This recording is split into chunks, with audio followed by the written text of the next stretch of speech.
guys, it's Enoch here with the Minute Gang coming to you with another deck profile. Today it's going to be an old classic, one that I enjoy. It will be Gravekeepers. They're one of my favorites from older generations, I guess, of Yu-Gi-Oh. So starting off, I run 3 Gravekeeper. Can't say the name. Gravekeeper Spiritualist. What she does is during the main phase, if I control a Necro Valley, then I can fusion summon one spellcaster fusion monster from my extra deck using this card and one other card. Essentially, I can use her and our one monster from my hand are filled to fuse into the extra deck just using a spellcaster fusion. The next card I run 3 Gravekeeper Watchers. What he does is during either player's turn, when my opponent activates a spell, trap, or monster effect that would make them discard to resolve, I can send this card from my hand to the graveyard, negate the activation, and destroy that card. So, cards essentially like Dragoon, where you would have to discard to negate, I can toss that to grave and technically negate it. Okay, next up I run 3 Gravekeeper Commandment. He's not really special, but what he does is if he's in my hand, I can discard him from my hand to the graveyard and add a Necro Valley, which is what this deck really kind of relies around. Next I run 3 Gravekeeper's Spy. What he does is when he's flip summoned, I can add 1 Gravekeeper monster with 1500 or less attack from my deck to my hand. So if I don't open up with a Spiritualist, but I do have the Necro Valley on board, I can set him, hope my opponent attacks into it, and then pull out my Supernaturalist and then fusion summon that way. Or if my opponent doesn't want to attack it, then I can just wait till next turn, flip it, and still get Supernaturalist to go into my extra deck. Next up, I run 3 Gravekeeper Priestess. What she does is if there is no face-up filled spell on the board, she acts as Necro Valley, and then she gives all my Gravekeeper monsters 200 attack and defense, so she's a little bit more of a boost, and if I don't have Necro Valley, I can still go off and get my effects because she is Necro Valley essentially while she's on board. Next up, this is where I start playing the lesser numbers. I'm running 2 Gravekeeper Descendants. What he does is I contribute another Gravekeeper monster and destroy 1 card my opponent controls. And then I play the 2 Gravekeeper Ambusher. When this card is flip face up, I can target 1 card in my opponent's graveyard, place that target on the bottom of their deck, and if this card is sent from the field to the graveyard after being flipped, so if he gets attacked, then I can target 1 Necro Valley card in my graveyard and add that card to my hand. So it being a Necro Valley card, I can get some of my other spell and trap cards back for free just because my opponent attacked it. He's also a 0 defender, so he's pretty easy to establish and get what I need off of him. I play the 1 Gravekeeper Shaman. What she does is she gains 200 defense for each of my opponent, she gains 200 defense for each Gravekeeper monster in the graveyard.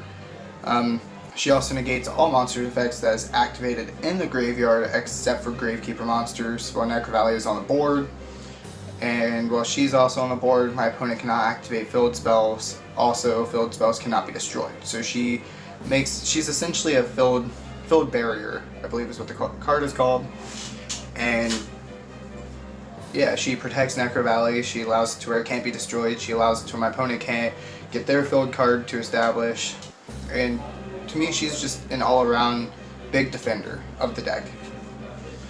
Last monster I run in the deck, because you don't really need any hand traps, so I just filled it with all Gravekeepers. I run 2 Gravekeeper Visionaries. What this card does is, if I can normal summon it by just tributing out 1 Gravekeeper monster, but she gains 200 attack for each Gravekeeper monster in the graveyard.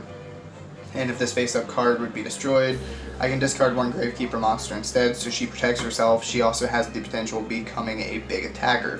She starts out at 2,000, but late game, she can jump pretty high because for each 5 in grave, that's 1,000. Moving on to the spells. Of course, starting out, I run 3 Necro Valleys. This card is one of my favorites for the deck just because it stops my opponent from moving cards other than the card itself from their graveyard, and you also can't banish. So things that would activate to banish you don't get. And then all my Gravekeepers gain 500 attack and defense. Next up for spell lineup, I run 3 Necro Valley Thrones. This one has one of 2 choices upon activation. The first one is I can add 1 Gravekeeper monster from my deck to my hand, so depending on the situation I can search any of my monsters to go further. Or for right after this card activates, I would also be able to get a additional normal summon of a Gravekeeper monster. So we'll say if I have Visionary in hand and can only establish Visionary late game, and I have another monster, I can activate this card, get my additional summon. So we'll say we'll normal summon out the Spiritualist and tribute off Spiritualist to get Visionary, because I do get that one normal summon if I choose that effect. Next spell card I play is 2 Gravekeeper Still. What this does is it just allows me to select 2 Gravekeepers in my graveyard and add them back to my hand for free, and it gets around Necro Valley. And then